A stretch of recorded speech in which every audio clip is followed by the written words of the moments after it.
Using Your Literacy for a Purpose: How I Began to Enjoy Reading and Find My Purpose, a literacy narrative by Anastasia D'Amico.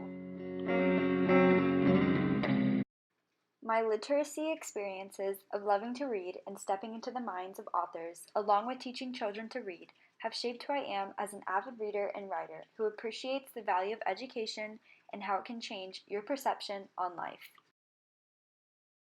Growing up, my parents struggled with getting me to read for pleasure. It wasn't that I couldn't read. In fact, I could read pretty well for my age back then, since having grown up in a pretty well-to-do family who insisted I went to private schools until the age of 14. My problem was that I had thought that all forms of reading were unnecessary and could never be considered as fun. Not to mention, I was a competitive gymnast growing up, so the last thing I was ever worried about was school. Gymnastics was my life. I would eat, live, and breathe it 6 days a week and 4 hours each day. I drove my parents crazy with my grades and lack of motivation for my schooling. I nowhere valued education back then as I do today. My reading and writing strategies would have been considered lazy.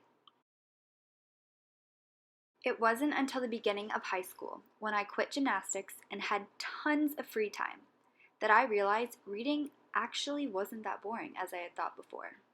I found myself reading for fun. That is the first instance when I noticed myself changing as a reader and writer. I started reading books like The Hunger Games, the Pretty Little Liars series, and The Secret Circle. I went from a lazy reader to a little bit more interested. I was starting to find my identity kit. In the beginning of my senior year, I was going through my Instagram feed and saw a girl named Greta Evans that I followed post a picture of a book called The Four Agreements by Don Miguel Ruiz. Along with the picture was her caption raving about the book and how it changed her perception on life. Looking for inspiration at the time, I decided to purchase the book.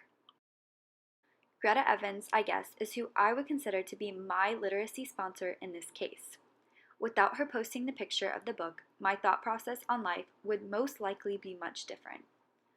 Brandt describes a literacy sponsor as any agents, local or distant, concrete or abstract, who enable, support, teach, model, as well as recruit, regulate, suppress, or withhold literacy, and gain advantage by it in some way. Be impeccable with your word, don't take anything personally, don't make assumptions, and always do your best, were the 4 agreements Ruiz went in depth in his book. This book really helped me grow as a person, and I never would have thought that thoughts and beliefs on paper could make such an impact in a person's life. I discovered that my favorite part of reading is understanding concepts in the author's point of view. It is like you are stepping into their mind. I apply this into my own writing sometimes. Whenever we are given something to argue, I always listen to the opposing side to understand that writer's point of view. It helps me in the long run become a better writer. I would definitely say that this reading by Don Miguel Ruiz was a literary event because it made me want to be a better person and realize how much I wanted to help other people find the enjoyment of reading and even to just learn how to read. It was my aha moment. He made me believe that in order to be a better writer and reader, I had to understand where the author is coming from and always listen to the other opinions because you may gain insight you never knew about. Heath describes a literacy event as occasions in which written language is integral to the nature of participants' interactions and their interpretive processes and strategies. After I finished The 4 Agreements, I started reading The Mastery of Love by Ruiz and plan on reading The 5th Agreement and many more of his books. They are extremely easy reads and really speak to you. Soon after I finished reading The 4 Agreements, I traveled to Costa Rica, keeping in mind those 4 agreements.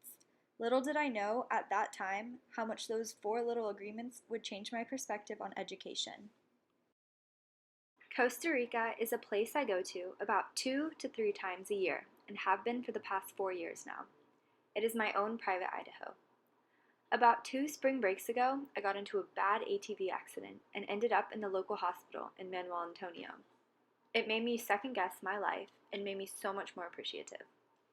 I knew after seeing those patients in the hospital, I wanted to give back. But when we were down there a couple months after, we were talking to a lady named Isabel, who was a friend of our friends. and in this story, she was my literacy sponsor. She began to tell us how she volunteered her time at a local orphanage about 3 hours north and how they were in need of donations even more than the local hospital. Really inspired by this, I knew I wanted to help out and even just visit the orphanage instead of giving back to the hospital because they already received many donations from the government. So my family and I helped organize a donation box of used books, toys, clothes, and etc. to give to the kids when we went back in December.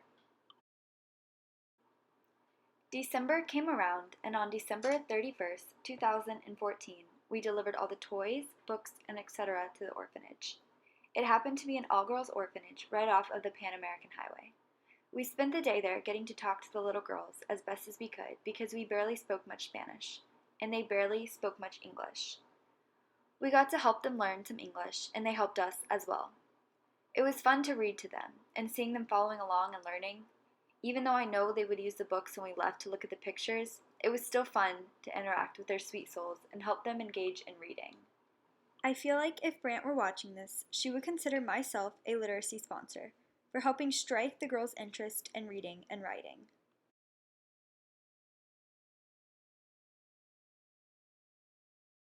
I noticed while at the orphanage, the kids drew pictures and would tell stories almost as if they were telling their story or drawing their life. Now that I'm typing this, it made me think back to the reading about Keisha and Troy and how they would write about their current situations or the situations they grew up with. The whole experience at the orphanage is one I know I will never forget. It made me realize how much a simple education we take for granted. They valued reading and writing so much because it was their gateway to be successful after they turned 18. And if they didn't, they could end up on the streets in poverty. In conclusion, I find it amazing that one 138-page book could have such an influence on my life and inspire me to read other motivating books. Both concepts have shaped me into the reader and writer I am today. I value education so much more. With each assignment, I try to always complete them to the best of my ability.